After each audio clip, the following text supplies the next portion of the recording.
prevailing wisdom concerning the August 1945 atomic bombings of the Japanese cities of Hiroshima and Nagasaki holds that those twin horrors were undertaken to force Japan to sue for peace. Had the bombs not been employed, so the wisdom goes, an enormous number of American troops would have perished in an inevitable amphibious operation against the Japanese mainland. During much of 1995, controversy engulfed plans by Washington, D.C.'s Smithsonian Institution to exhibit the Enola Gay, the B-29 bomber that delivered the A-bomb over Hiroshima. Incredibly, the exhibit's original commentary intended to empathize with Japan and portray the United States as perpetrators of a war of vengeance. The planned text even declared of the Pacific conflict, for most of the Japanese, it was a war to defend their unique culture against Western imperialism. Veterans groups, angry citizens, and some members of Congress eventually forced the Smithsonian to rewrite the text for the exhibit. What finally emerged, not surprisingly, is now being targeted by an assortment of pacifists and anti-nuclear partisans. A wall panel now informs viewers. The atomic bombs destroyed much of the two cities and caused many tens of thousands of deaths. However, the use of the bombs led to the immediate surrender of Japan and made unnecessary the planned invasion of the Japanese home islands. Such an invasion, especially if undertaken for both main islands, would have led to heavy casualties among American, Allied, and Japanese armed forces and Japanese civilians. This current display, therefore, repeats the notion that the dropping of the bombs by the US brought Japan to the peace table and saved countless lives on both sides. But this historical view, like the original commentary intended for the exhibit, is not supported by the facts. Immediately after the war had ended, President Harry Truman publicized the view of wartime Army Chief of Staff General George C. Marshall that an invasion of the Japanese mainland would have required 1 million men for the landing and 1 million more to hold it, and 500,000 casualties. Much of the historical perspective on the era holds that the Japanese were prepared to fight to their very last man, and that until the horror of Hiroshima and Nagasaki had been visited upon their homeland, Japanese leaders had no intention of surrendering. But in fact the Japanese had sent peace feelers to the West as early as 1942, only 6 months after the December 1941 attack on Pearl Harbor. More would come in a flood long before the fateful use of the atomic bombs. In her 1956 book, The Enemy at His Back, journalist Elizabeth Churchill Brown supplied overwhelming evidence to counter the inaccurate views about the close of the war. Beginning in 1949, she plunged into dozens of wartime memoirs and congressional hearings dealing with the conflict. The wife of noted Washington Star columnist Constantine Brown, Mrs. Brown had access to many of the men who were no longer under wraps, as she noted.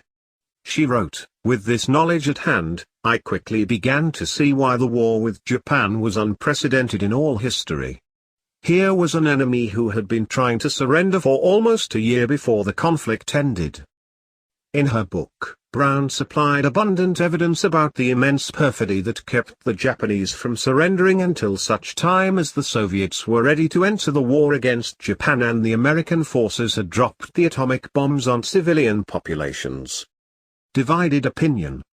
Even before Japan started the war, its leadership was divided into two sharply opposing factions. Those who never wanted any hostilities between Japan and the United States were known as the Peace Party. They counted among their number Emperor Hirohito and several high officers in the Navy. The other faction, the militarists led by Army leader Tojo, was known as the War Party. It was this group's belief that Japan should rule the Pacific and most of the lands touching it. These individuals were responsible for launching the vicious attack on our naval base at Pearl Harbor, Japan's only victory of any consequence during the entire war. The next major event in the war, the famous naval battle occurring near Midway Island in June 1942, saw the Japanese Navy dealt a huge defeat. While there were to be many other naval engagements in which the Japanese Navy was also routed, Midway was actually a dramatic turning point in the war. a realization shared by many in Japan's leadership. After Medway and prior to the U.S. assault on Guadalcanal in August 1942, as reported in his 1950 book Journey to the Missouri, Toshikazu Kase, an official of the Japanese Foreign Office, delivered a highly confidential message to the interned British ambassador, Sir Robert Craigie. It contained a discreet hint regarding the eventual restoration of peace. Emanating from Japanese Foreign Minister Togo, this message stated, should it happen that the British government became desirous of discussing or negotiating peace, they would find the Japanese government ready to be helpful. Kase wrote that even as early as the summer of 1942, we few in the Foreign Office were endeavoring to lay the foundations for future negotiations. In his 1952 book Fleet Admiral King, Admiral Ernest J. King reported President Roosevelt's 1942 understanding that by the application of sea power, Japan could be forced to surrender without an invasion of her home islands. This attitude, shared by most of our military leaders, would quickly be abandoned by the President. Instead, the costly island-by-island advance of U.S. forces northward through the Pacific continued. Major land battles between U.S. and Japanese forces, marked by fierce fighting and many casualties, included Solomon Islands, June 1943. New Guinea, September 1943. Bougainville and Tarawa, November 1943. Marshall Islands, January 1944. Saipan in the Marianas, June 1944. Leyte in the Philippines, October 1944. Iwo Jima, February 1945. Okinawa, April 1945. The June 1944 American assault on the island of Saipan convinced even some of Japan's hardliners that their cause was lost. In his book, Toshikazu Kase wrote that on June 26, 1944, Baron Kaido, a close advisor to the emperor, sent for Foreign Minister Shigemitsu and asked him if he would work out some plan looking toward an eventual diplomatic settlement of the war. The only unwavering stipulation sought by anyone in the Japanese peace party was the retention of the emperor and the continuance of the monarchy. But America's leaders began trumpeting the need for unconditional surrender without ever spelling out exactly what that would mean. Many Japanese feared that the Americans intended to force the termination of their culture, even the denigration of their deeply revered emperor. They had good reason for such concerns. By July 3, 1945, the Washington Post alluded to such a concern. Senator White of Maine, minority leader, declared that the Pacific War might end quickly if President Truman would state specifically just what unconditional surrender means for the Japanese. Attacking the Monarch. In his 1954 book The Untold Story of Douglas MacArthur, Frazier Hunt reported that Owen Lattimore, the deputy director in charge of Pacific Affairs of the Office of War Information, called on President Truman and remonstrated against the government taking any position which would enable the monarchy to remain in Japan. According to Hunt, Lattimore had violated policy by using his office to attack the emperor, even recommending that the Japanese monarch be exiled to China. Attacking Japan's monarchy could only lead to prolonging the war and opening the door to Soviet presence in Asia. As would subsequently be revealed, Lattimore had reason to act as he did. The Senate Internal Security Subcommittee would conclude a few years later that Lattimore was from some time in the middle 1930s a conscious, articulate instrument of the Soviet conspiracy. In his 1966 book No Wonder We Are Losing, wartime U.S. official Robert Morris stated that the undefined demand for unconditional surrender was frightening to the Japanese. Working for naval intelligence as an expert in its psychological warfare department, Morris reported that careful interrogation of Japanese prisoners confirmed that the Japanese would yield most readily if they were assured that they could keep Emperor Hirohito. Morris also stated that intelligent prisoners consistently reported that Japan would prefer to surrender before the Soviet Union entered the war, because they feared the Bolshevization of the home islands. Once Saipan was in American hands, President Roosevelt journeyed to Hawaii to meet with our nation's top Pacific commanders, General Douglas MacArthur and Admiral Chester Nimitz. Both emphasized that Japan could now be forced to surrender without an invasion of our homeland.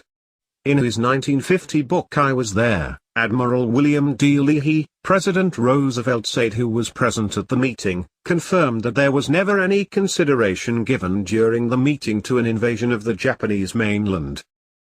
In the fall of 1944, Emperor Hirohito attempted to make peace with China, but his efforts failed because Chinese leader Chiang Kai-shek felt compelled to follow the lead of his wartime allies, Great Britain and the United States, neither of which was planning for an early Japanese surrender. The emperor then made contact with a group of Siamese and had them send peace proposals to Washington. By now, the Japanese were aware of the alarming possibility that the USSR might be invited into the war. More peace overtures were being sent by Japan through various channels. In No Wonder We Are Losing, Robert Morris stated that the Japanese had explored the possibility of a negotiated peace through the Vatican as early as November 1944. Erich von Kneltledy noted in his 1990 book Leftism Revisited that the Japanese had tried to arrange peace in April 1945 through the Vatican. The Army.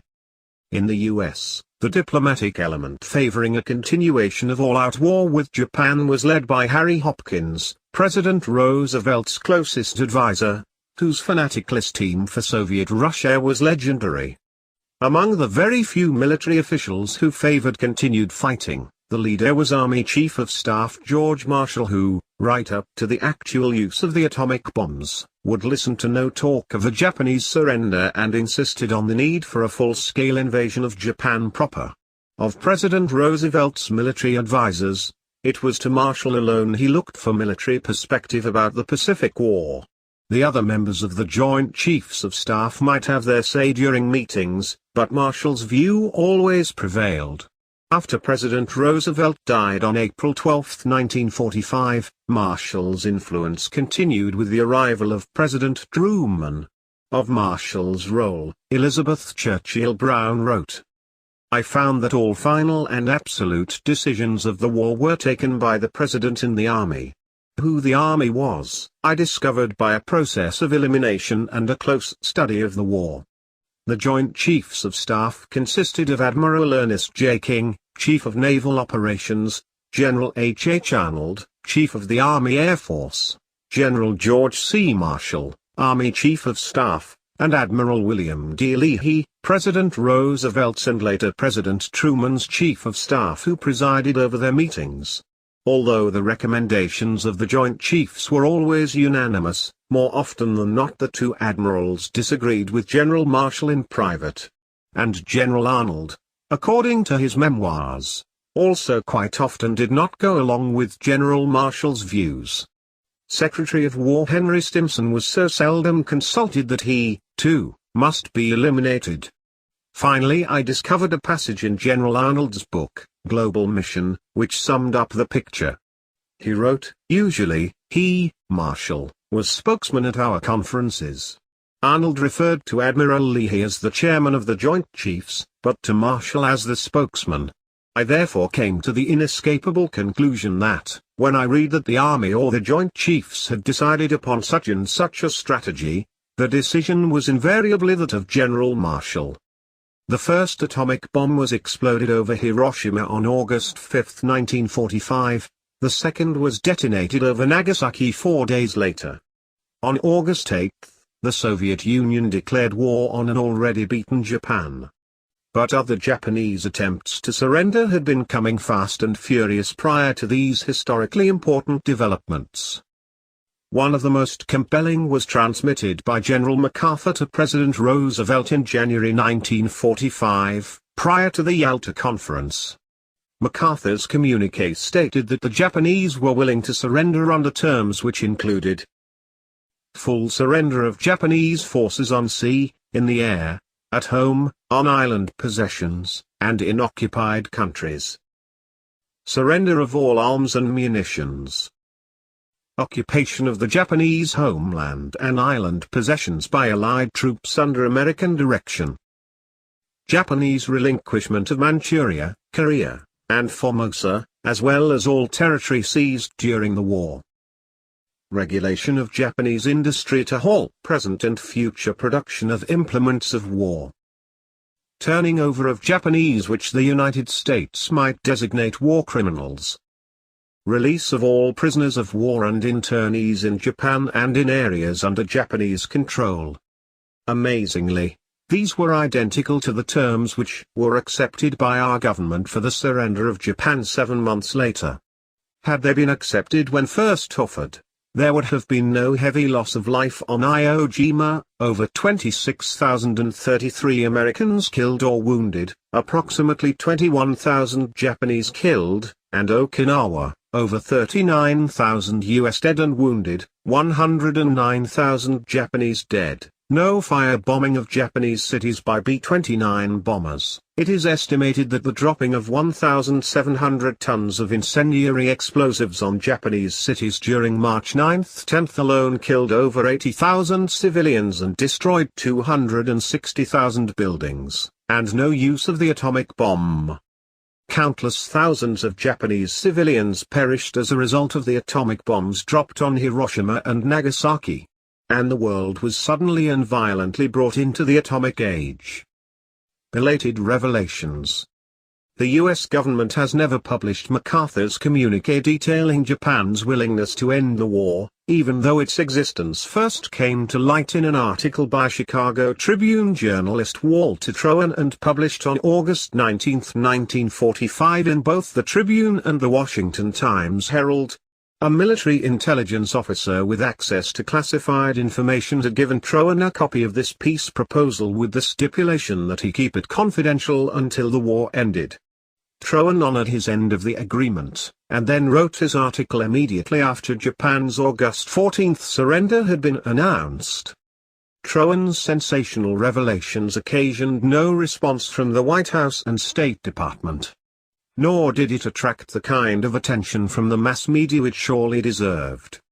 Historian Harry Elmer Barnes, writing in the May 10, 1958 issue of National Review, supplied additional credence to the Troen report.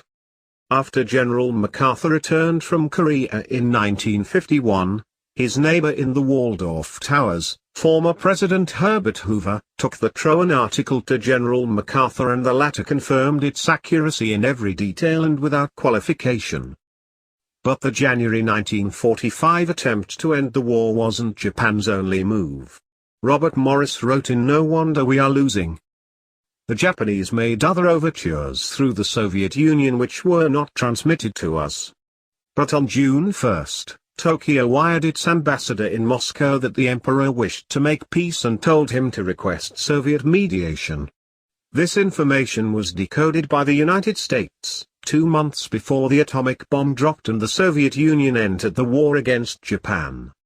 In his 1963 book How the Far East Was Lost, Professor Anthony Kubek told of a July 6, 1945 message sent to the State Department by American diplomats in Sweden which claimed that Prince Carl Bernadotte, nephew of King Gustav, had been told by the Japanese military attaché in Sweden that Japan had lost the war and wanted to enter surrender negotiations through the King of Sweden. Kubek further reported on July 12, Prince Kono was received by the emperor and ordered to Moscow as a peace plenipotentiary to secure peace at any price. Despite the strong efforts of the Japanese ambassador in Moscow to arrange for Prince Kono's visit, however, the Russian government rejected the proposal. In his 1966 work The Death of James Forrestal, Cornell Simpson wrote that Forrestal, the Secretary of the Navy at the time, had originated a plan to end the war with Japan 5.5 months before VJ Day, August 14, 1945, finally dawned. Simpson pointed out that, had this plan been implemented, the atomic bombs would never have been used and the Russians would not have had a chance to muscle into the Pacific War for the last 6 of its 1,347 days. Simpson added, "The last point, of course, is why the fellow travelers hurriedly persuaded FDR to reject Forrestal's plan, and why they saw to it that the American people heard nothing about this chance to save untold numbers of American lives. In May, another move to end the Pacific War was similarly scuttled. The very same month that Germany surrendered, Truman approved a peace ultimatum to Japan, subject to endorsement by the military. But on May 29, General Marshall rejected it as premature.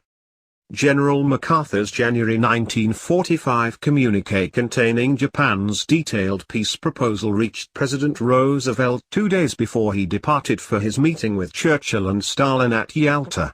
With his mind already made up about the need to continue the war, he completely discounted the entire proposal and flippantly remarked to an aide, "MacArthur is our greatest general and poorest politician." At the conference in Yalta, with secret communist agent Alger Hiss at his side, Franklin Roosevelt agreed to everything Joseph Stalin wanted, and more. Plans previously discussed at a November 1943 Big Three conference held in Tehran were finalized at Yalta. The Soviets were to be welcomed into the Pacific War after Germany surrendered. They were to be given rights to the port of Den, Port Arthur's naval base, several Japanese island possessions, and both Outer Mongolia and Manchuria, where huge stores of Japanese arms were stockpiled. These munitions were later transferred to Mao Zedong's communist forces, enabling them to carry on the war with the nationalist Chinese forces and eventually seize control of mainland China. Decisions reached at Yalta also gave the Soviet Union a green light to take huge chunks of Poland, as well as Prague and Berlin. Bomb at the ready. Just prior to departing for Yalta, President Roosevelt also received confirmation via Secretary of War Henry Stimson that the scientists working on the development of the atomic bomb expected it to be ready for use in August. Possessed of this intelligence, he nevertheless went to Yalta with the intention of prolonging the war, welcoming the Soviet Union into it, and ignoring Japan's detailed peace offerings. President Roosevelt died on April 12 and was succeeded at once by Harry Truman. After Germany surrendered on May 8, President Truman began making plans for the next Big Three conference to be held in the German city of Potsdam in mid-July. This gathering would legitimize all that had been decided at Yalta. On May 28, Stalin informed Harry Hopkins that Russia would move against Japan on August 8. On May 29, as noted previously, President Truman's plan to send Japan a surrender demand was scuttled by General Marshall as premature. Truman would then defer any further discussion of Japan's surrender until after the Potsdam meeting. In Moscow, Stalin brusquely told Japanese emissaries in Moscow that he saw no reason to discuss an end to the war until after Potsdam. On July 16, President Truman received word that a successful test of the atomic bomb had been completed in New Mexico. The Potsdam Conference, delayed a day because of Stalin's alleged heart attack, began on July 17. On July 24, the president informed a not surprised Stalin about the bomb. On July 25, U.S. military officials were ordered to drop the bomb after August 3. The Potsdam Conference closed on August 2. As has already been noted, the first atomic bomb fell on Hiroshima on August 5, the USSR entered the war on August 8, and the second bomb devastated Nagasaki on August 9.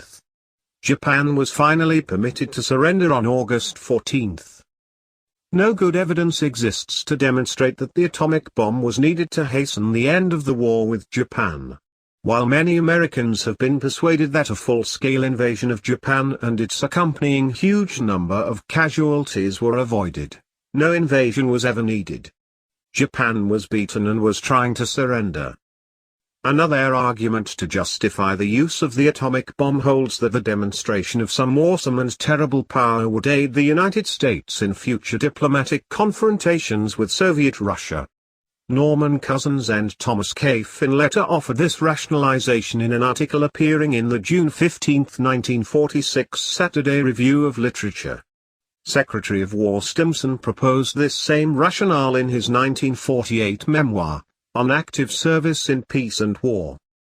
Of course, if the frightening power of the atomic bomb were to be employed as a diplomatic weapon, such an advantage could have been gained by a demonstration that did not consume hundreds of thousands of defenseless human beings. If its effect was directed more at Russia than at Japan, the victims at Hiroshima and Nagasaki died for a mere diplomatic edge. The incredible lack of morality in such a decision is self-evident. Authoritative opposition. Other more rational and moral voices spoke out in opposition to what had been done to the Japanese people. One of the first was Secretary of the Navy James Forrestal, who had tried to end their war months before the bomb. In his diary entry for August 10, 1945, he wrote, "The Secretary of War made the suggestion that we should now cease sending our bombers over Japan." He cited the growing feeling of apprehension and misgiving as to the effect of the atomic bomb even in our own country. I supported the view and said that we must remember that this nation would have to bear the focus of the hatred of the Japanese. In 1946, the United States Strategic Bombing Survey, headed by Rear Admiral R.A. Ofstie, issued a report entitled The Campaigns of the Pacific War. Among its many revealing passages can be found. In June, 1944, the loss of the Marianas had struck terror into the hearts of responsible Japanese authorities and had convinced many that the war was lost. By January 1945, Japan was in fact a defeated nation. Prior to the 31st of December 1945, and in all probability prior to the 1st of November 1945, Japan would have surrendered even if the atomic bombs had not been dropped, even if Russia had not entered the war, and even if no invasion had been planned or contemplated. In his 1950 work I Was There, Admiral William Leahy discussed his reaction to the use of the bomb. It is my opinion that the use of this barbarous weapon at Hiroshima and Nagasaki was of no material assistance in our war against Japan. The Japanese were already beaten and ready to surrender. It was my reaction that the scientists and others wanted to make the test because of the vast sums that had been spent on the project. My own feeling was that in being the first to use it, we had adopted an ethical standard common to the barbarians of the Dark Ages. In his 1967 book Utopia, The Perennial Heresy, Professor Thomas Molnar put his finger on a major reason why the bomb was used. In our times the portentous event is the atomic bomb, which creates general insecurity and is credited with effecting a total change in mankind's destiny, since it can no longer be called a single event but a permanent state with which we shall have to live from now on. Accordingly, voices are already heard that, living as we do in the shadow of the bomb, our traditional moral assumptions will have to be reconsidered. Religious leaders declare that the existence of the bomb has so activated our awareness of science that, as Paul Tillich says, we must forget everything traditional we have learned about God, perhaps even that word itself.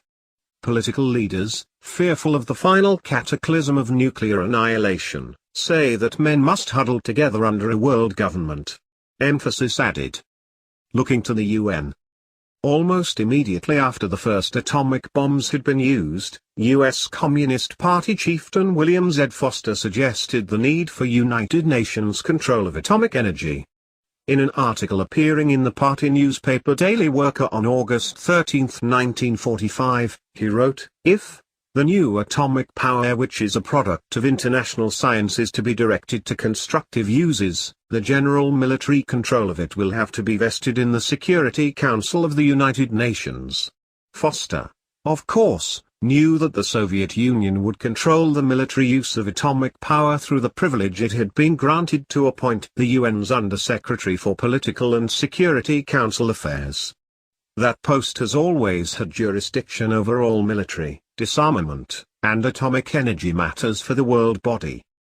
In September 1949, Mr. Truman announced that the Soviets had exploded their own atomic bomb, and that America's monopoly on this awesome weaponry had ended.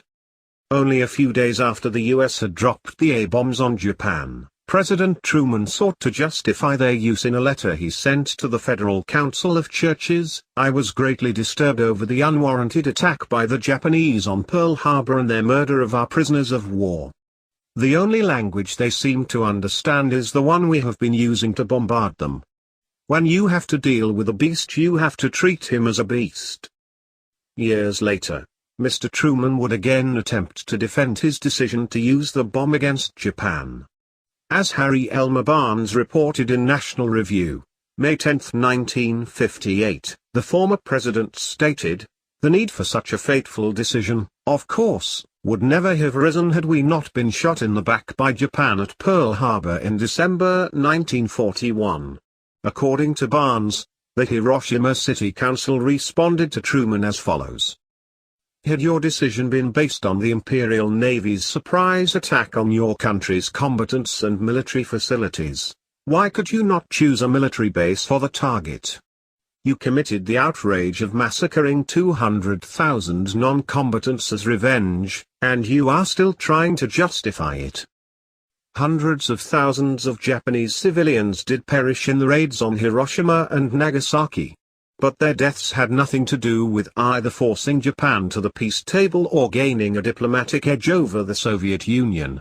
Their deaths did, however, usher the world dramatically into the age of atomic weaponry, where the threat of nuclear terror has been effectively used to propel mankind, especially the United States, to the brink of world government.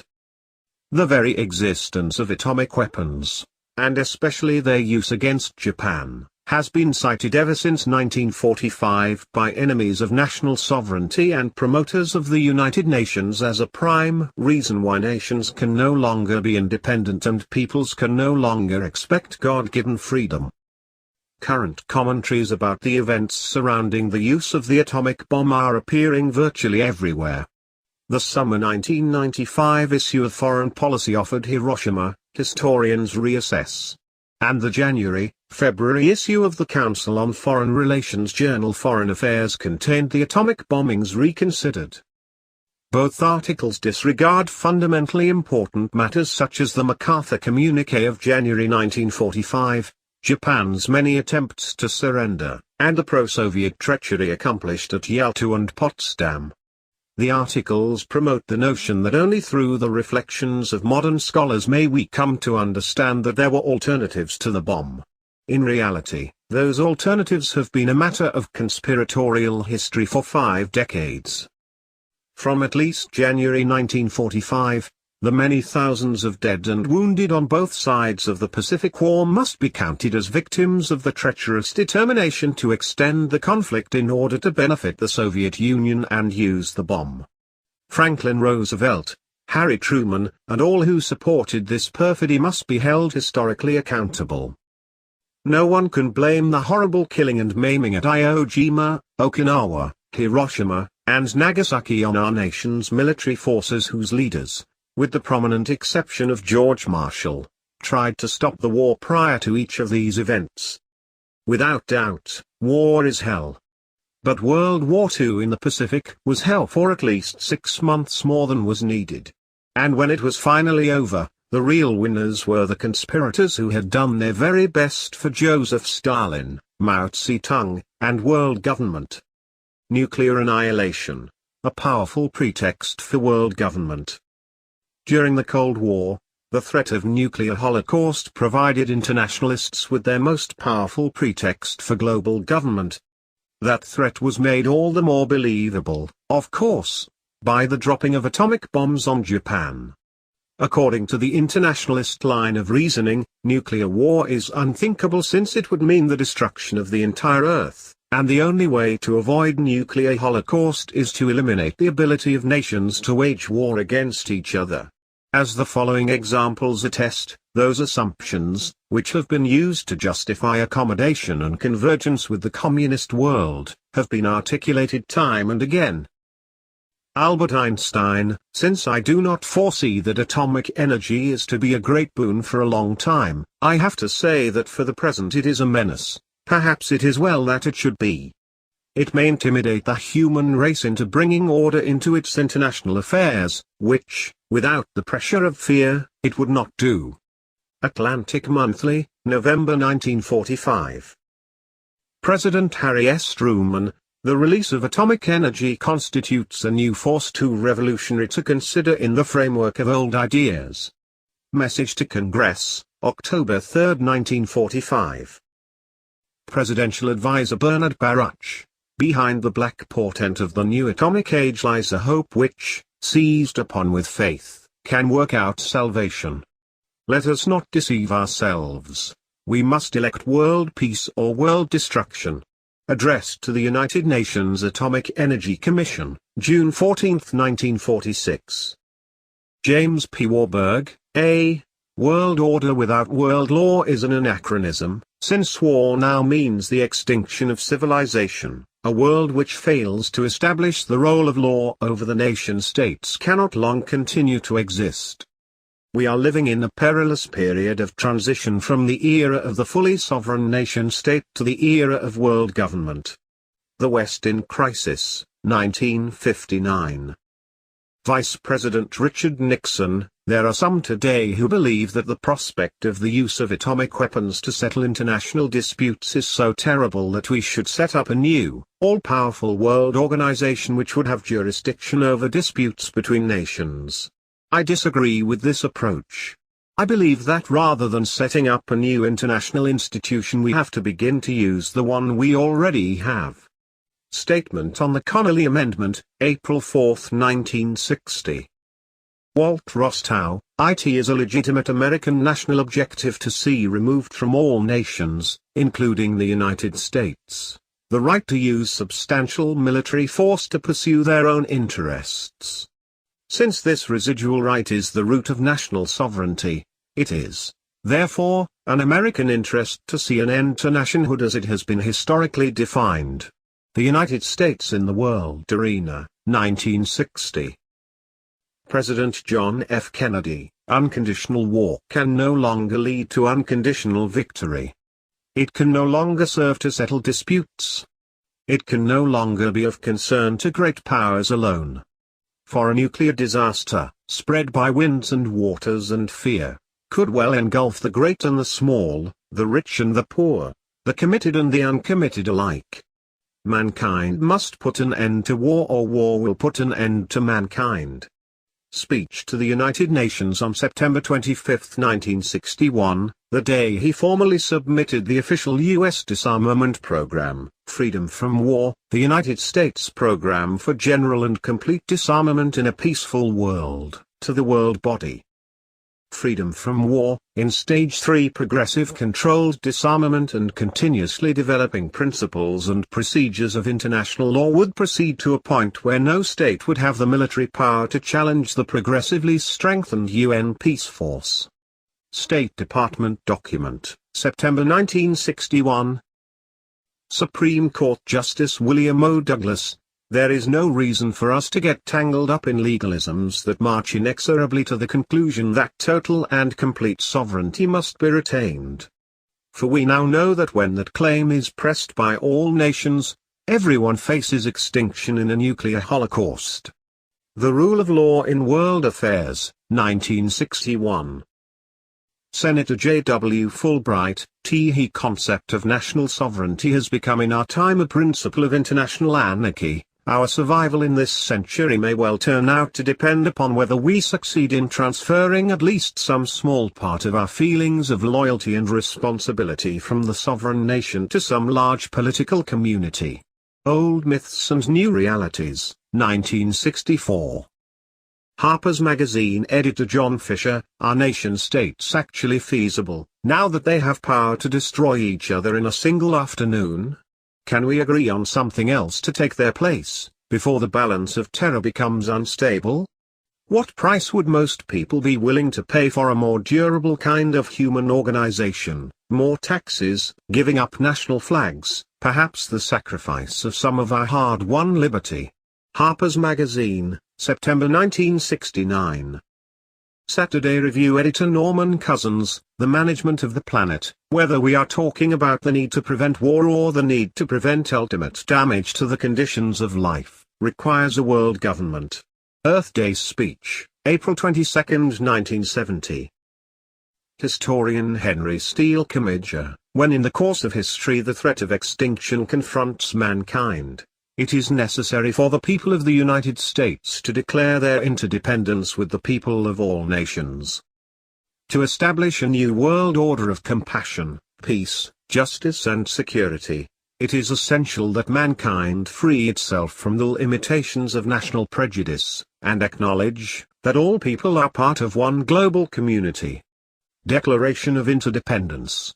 World Affairs Council of Philadelphia, October 24, 1975. Physicist Andrei Sakharov. It is impossible to win a nuclear war. What is necessary is to strive, systematically though carefully, for complete nuclear disarmament based on strategic parity and conventional weapons. Genuine security is possible only when based on a stabilization of international relations, a repudiation of expansionist policies, the strengthening of international trust, openness and pluralization in the socialist societies, the observance of human rights throughout the world, the rapprochement, convergence, of the socialist and capitalist systems, and worldwide coordinated efforts to solve global problems.